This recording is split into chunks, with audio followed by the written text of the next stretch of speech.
आपको सर्व करके dish out करके दिखाते हैं। इसकी लुक देखिए, कितनी खूबसूरत लुक आ रही है हमारी ईरानी कढ़ाई की। तो जनाब ये देखिए कितनी खूबसूरत लुक आई है हमारे चिकन की।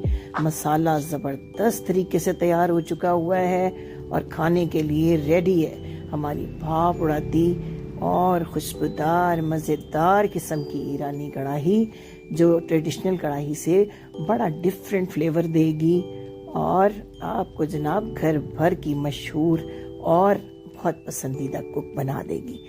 ये देखिए कितनी प्यारी सी लुक आई है हमारे चिकन के ऊपर। एक अच्छे से फ्लेवर, अच्छे से अरोमा के साथ तैयार है आपकी ईरानी कढ़ाई। उम्मीद है हमारी ये रेसिपी आपको बेहद पसंद आई होगी। हम आपके लाइक्स का, आपके कमेंट्स का वेट करेंगे। Thank you very much.